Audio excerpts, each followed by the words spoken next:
Welcome to the Real Estate Syndication Show. Whether you are a seasoned investor or building a new real estate business, this is the show for you. Whitney Sewell talks to top experts in the business. Our goal is to help you master real estate syndication. And now your host, Whitney Sewell. Get your free copy of A Guide to Passively Investing in Commercial Real Estate. Inside, you'll learn the basics of passive income and real estate syndication, what kind of returns you can expect, how to find a sponsor, and how to evaluate the risks. Download your copy in the show notes or visit lifebridgecapital.com/invest better to start your investment journey. This is your daily real estate syndication show. I'm your host, Whitney Sewell. Today, our guest is Mike Kerper. Thanks for being on the show, Mike. Thanks so much for having me, Whitney. Yeah, Mike leads real estate solutions for Source Global, a BlackRock-backed startup that makes perfect drinking water from sunlight and air.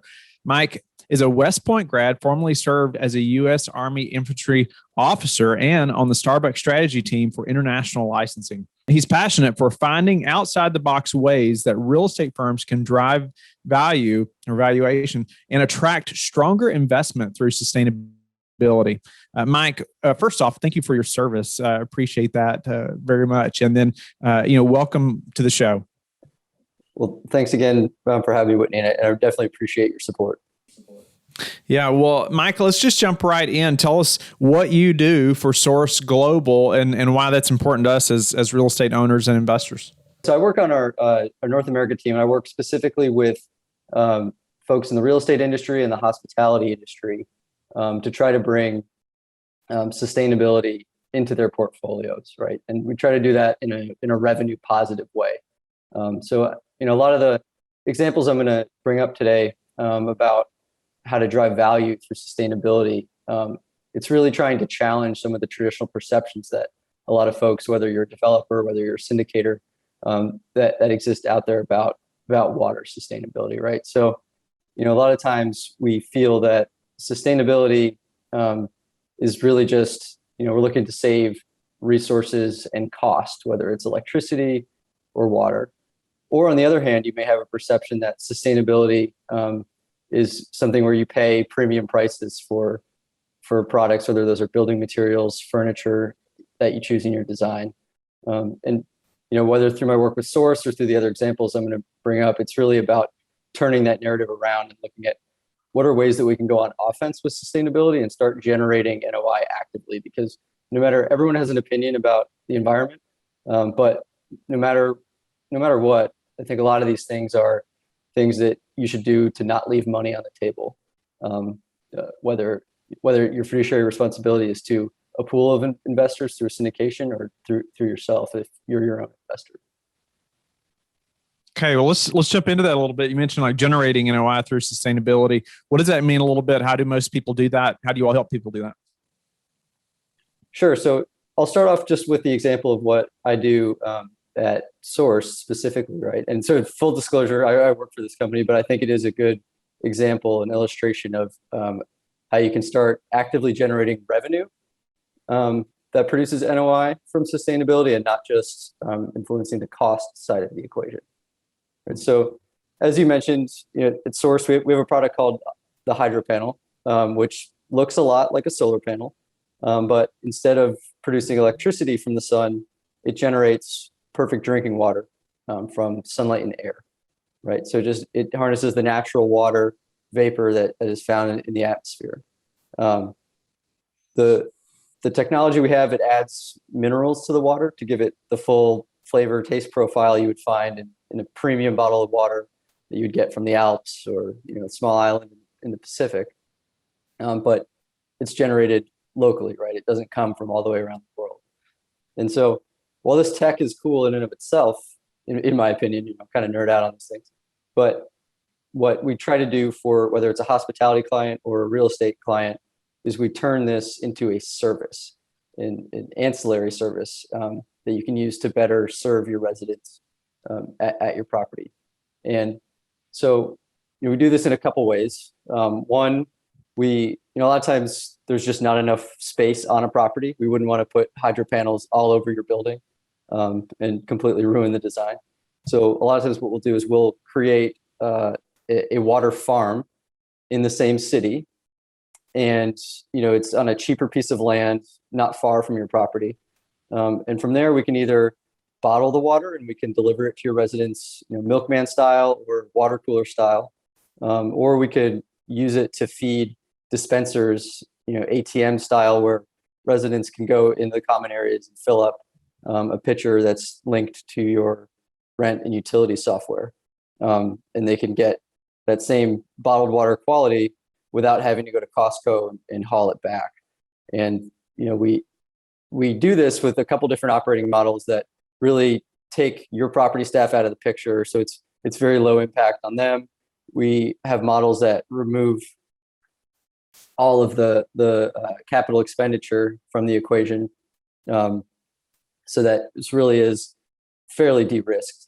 And the price for your tenants is lower than what they would pay at the grocery store for bottled water, but you get margin baked in there from day one. So that's one example of how you could start actively generating revenue and operating income with sustainability.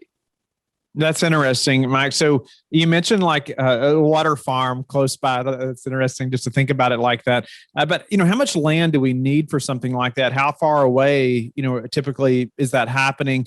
Or maybe we have enough land at the property already. And what does that typically look like? Or most of your examples, what do people do or operators do? Sure. So for the population at a typical 300 unit apartment building, let's say, you would probably actually need less than a half an acre of space to be able to do that. But for instance, so in the Phoenix metro area where company's based, we have one of these water farms. So we build them on the fringes of the metropolitan area, but usually it's one farm or two farms that can serve multiple customers within that area.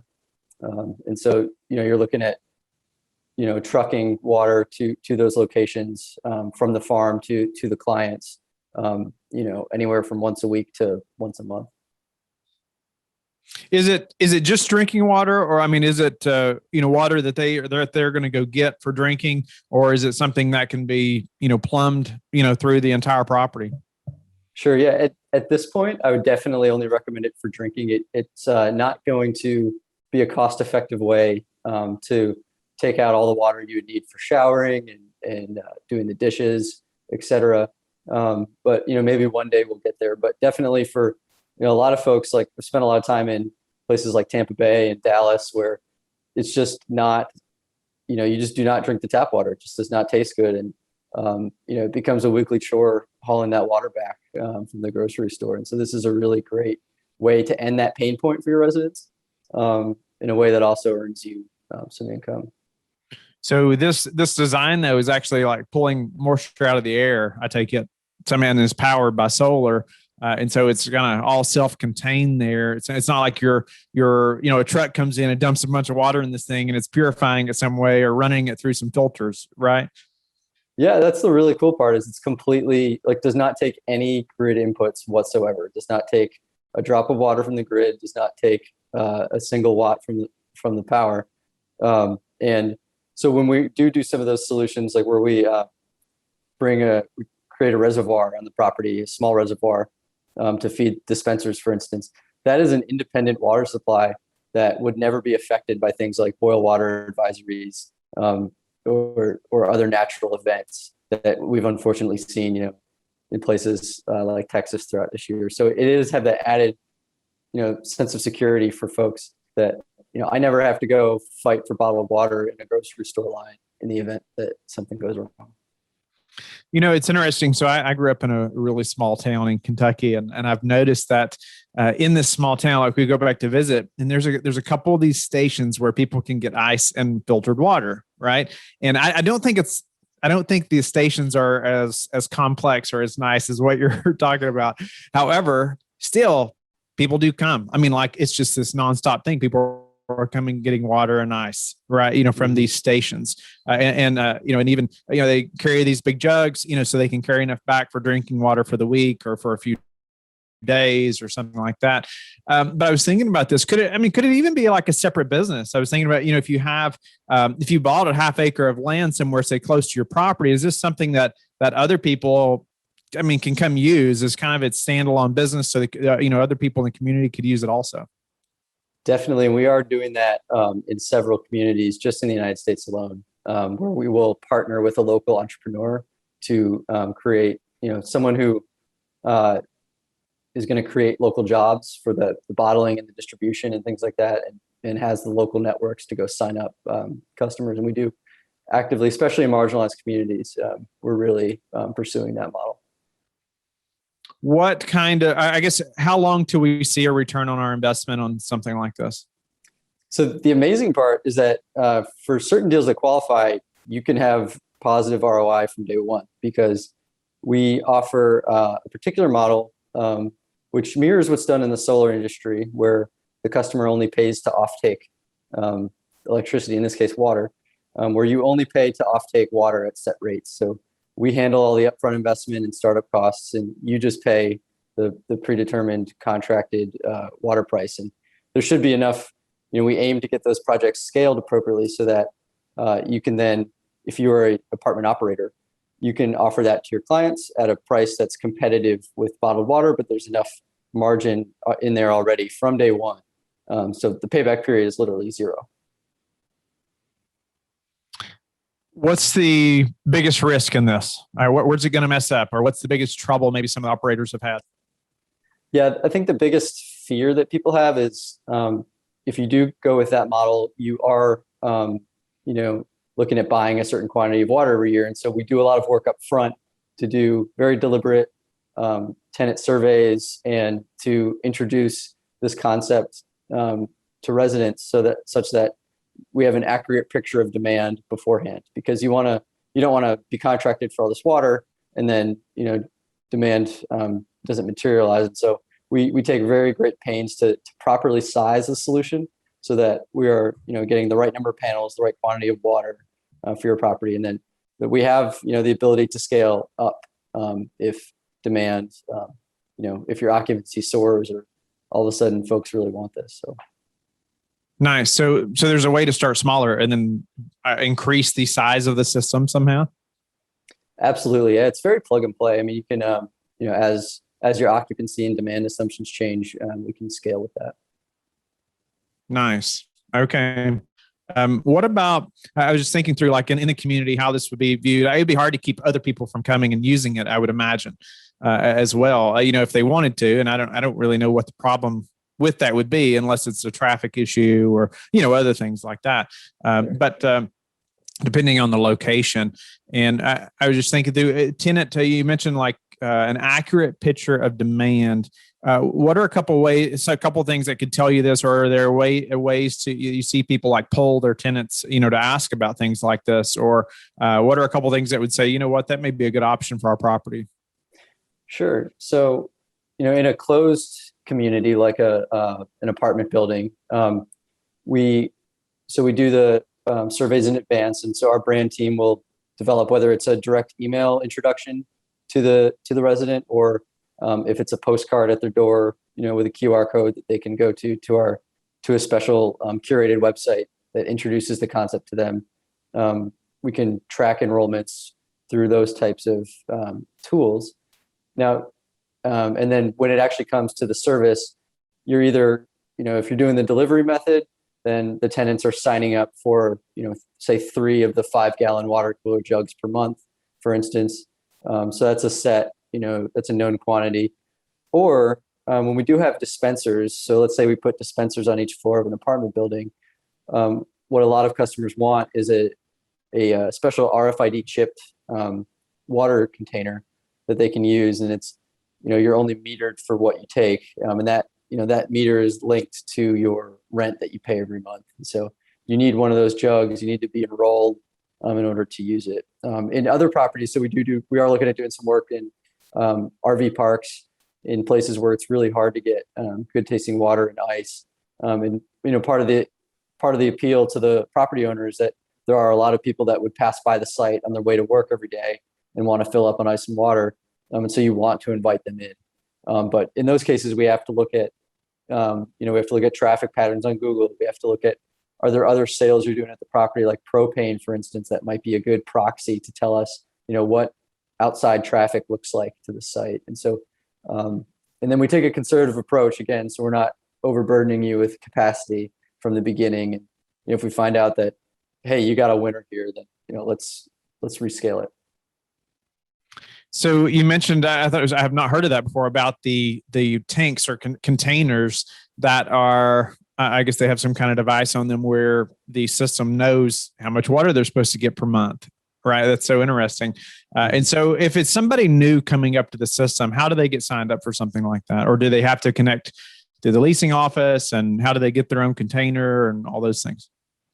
Sure. Yeah. So a lot of times so if we're doing the dispenser, like you mentioned, we'll have some signage, next to or above the dispenser that explains it, and with a link that the resident can go to sign up for the service. So we try to take as much friction out of it for both your property staff and your tenants as possible, because we don't want this to be distracting for anybody. That was going to be my next question, just about the burden. How much burden does this place on the leasing office, right, or your manager, or staff?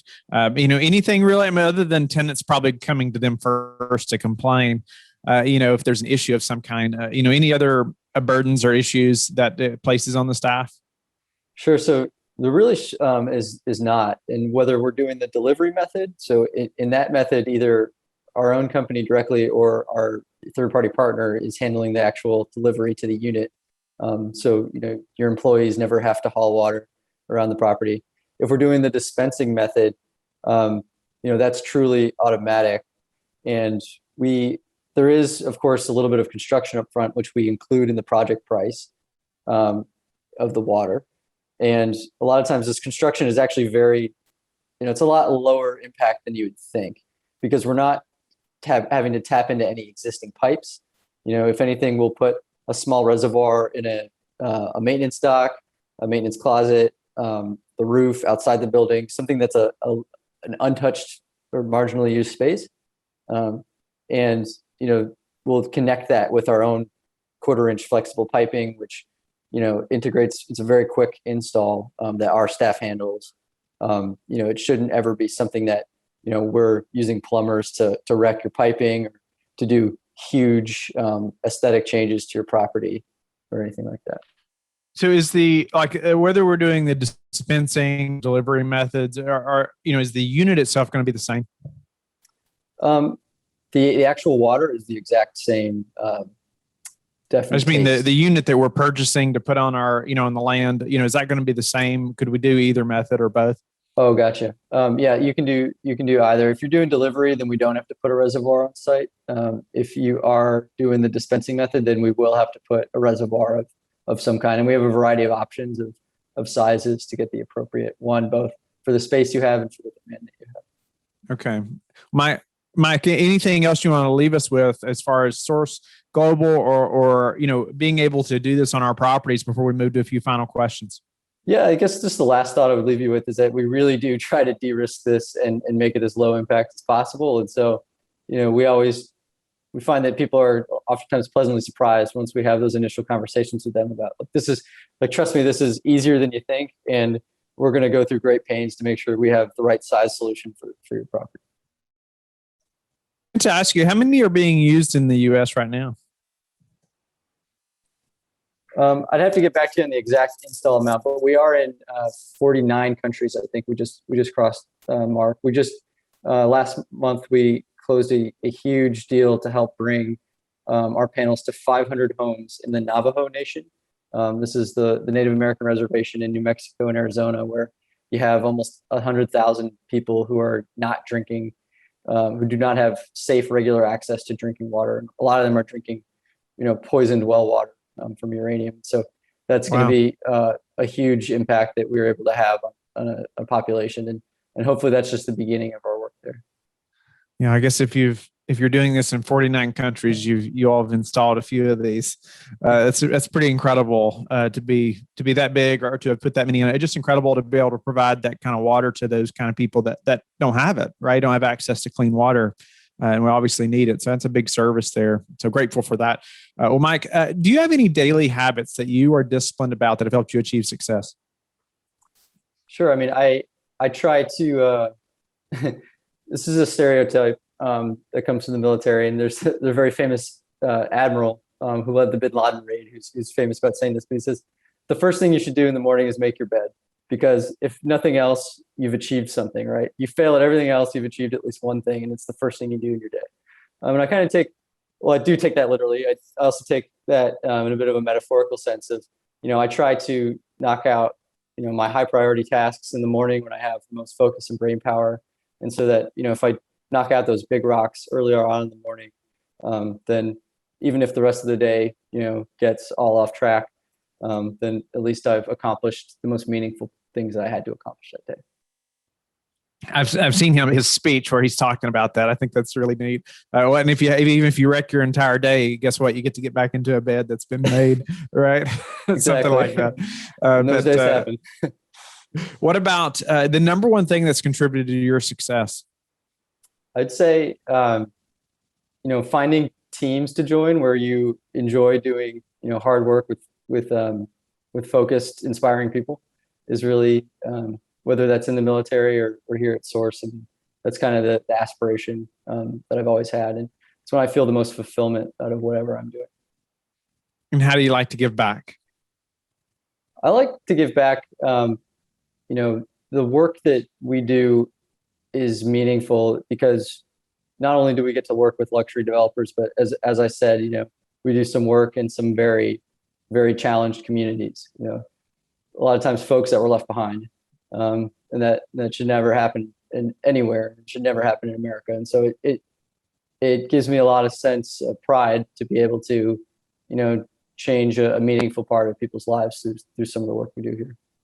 Nice. Well, Mike, I'm grateful for your time. And I think just as entrepreneurs, this is just something else maybe we can be thinking about. You talked about generating NOI through sustainability, but, you mentioned at one point, you said it's not just by lowering expenses. There's actually some income generating from this as well, and potentially maybe even a separate business or that could help the local community and different things like that. So it's something just as entrepreneurs, I feel like most of us are just always thinking about, right? Other business opportunities. And this could be something that helps our current properties or portfolio and other people in the community also. Mike, how can listeners get in touch with you and learn more about you? Sure. So I'm on LinkedIn, and you can always feel free to email me directly at mike.kerper@source.co. Thank you for listening to the Real Estate Syndication Show, brought to you by LifeBridge Capital. LifeBridge Capital works with investors nationwide to invest in real estate, while also donating 50% of its profits to assist parents who are committing to adoption. LifeBridge Capital, making a difference, one investor and one child at a time. Connect online at www.lifebridgecapital.com for free material and videos to further your success.